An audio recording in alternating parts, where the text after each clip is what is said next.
Have you ever wondered why some of the smartest people on Earth make the absolute dumbest mistakes?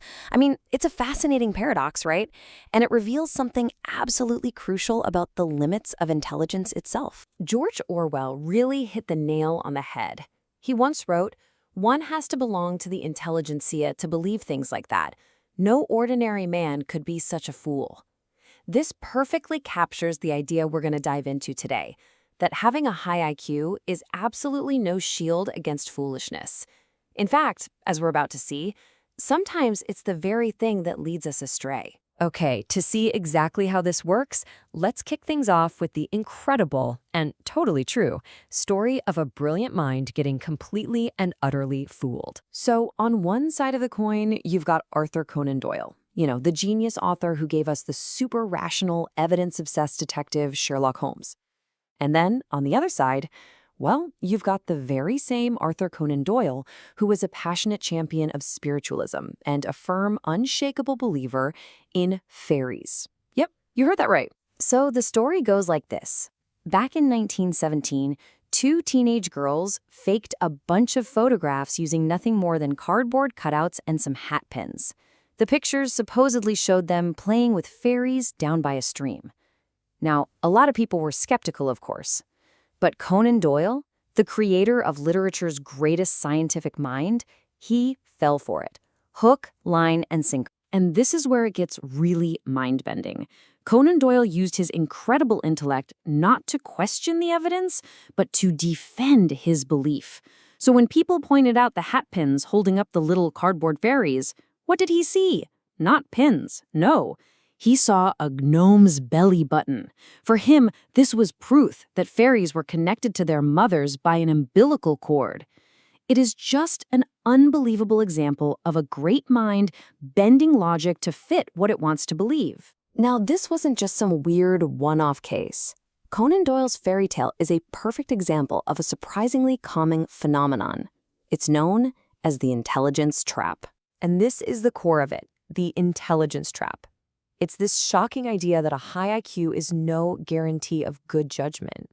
Actually, that raw brain power can sometimes become a liability, leading really smart people to make catastrophic errors in their thinking. So, how does this trap actually work? Well, researchers have pinpointed a few key things. First, there's motivated reasoning. That's when we use our smarts like a weapon to defend what we already believe instead of trying to find the truth. Then you've got the bias blind spot, which is basically thinking you're way less biased than everyone else. And finally, there's earned dogmatism. That's when being an expert in one thing makes you way too confident about everything else. This trap has caught all sorts of brilliant people, from Nobel laureates to distinguished physicists. Want to see this trap in action? Let's try a quick puzzle. See if you can sidestep it. Okay, have a look at this. Jack is looking at Anne, but Anne is looking at George. We know Jack is married, but George is not. So the question is a married person looking at an unmarried person? Your options are yes, no, or cannot be determined. Go ahead, take a second and think about it. The correct answer is yes. Now, if you said cannot be determined, don't worry, you are in very good company. Most people get this wrong, including a ton of Ivy League students. So why is it yes? Well, think about Anne. We don't know her marital status, right? But if she's married, she's a married person looking at unmarried George. And if she's unmarried, then married Jack is looking at her. Either way, a married person is looking at an unmarried person. The answer is always yes. You know that feeling of missing something that seems obvious in hindsight, even though you know you're smart enough to figure it out? Well, that has a name. Psychologists call it dysrationalia. This fundamental mismatch between how intelligent a person is and how rational they are. And this gets right to one of the biggest problems, that bias blind spot we talked about. Incredibly, studies have found that people with higher SAT scores actually showed a slightly larger blind spot. They were even more likely to think they were immune to thinking errors than other people, even while they were making them. And look, this isn't just about fun puzzles. Dysrationality has serious real-world consequences. Take this number, 14%. That's the percentage of people with a genius-level IQ who had maxed out their credit cards. That's nearly double the rate of people with just an average IQ. So, if a high IQ isn't the whole answer, what is? Well, the good news is that the real skills for good judgment, what we might call wisdom, can actually be learned. It's not about how smart you are, it's about how you use your brain. It really starts with your core belief about intelligence itself. The psychologist, Carol Dweck, talks about two mindsets.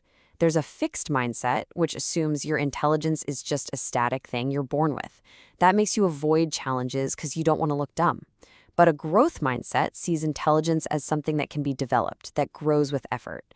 That simple shift makes you want to take on challenges, because that's how you learn. So what's the second piece of the puzzle?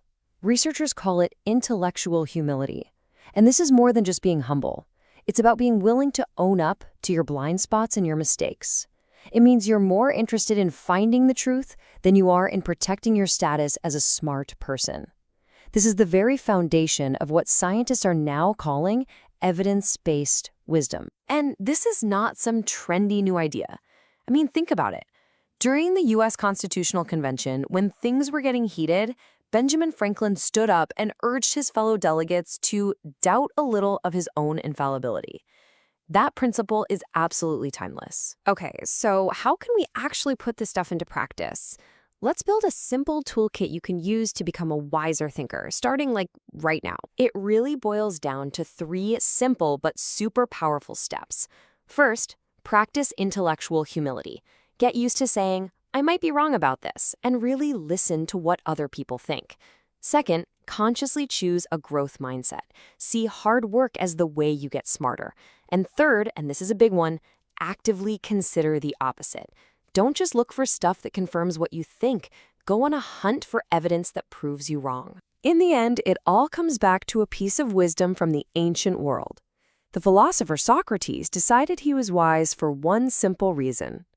Precisely because he knows he is not wise. Real wisdom isn't about how much you know. It's about being aware of how much you don't. So, you're smart. But are you wise?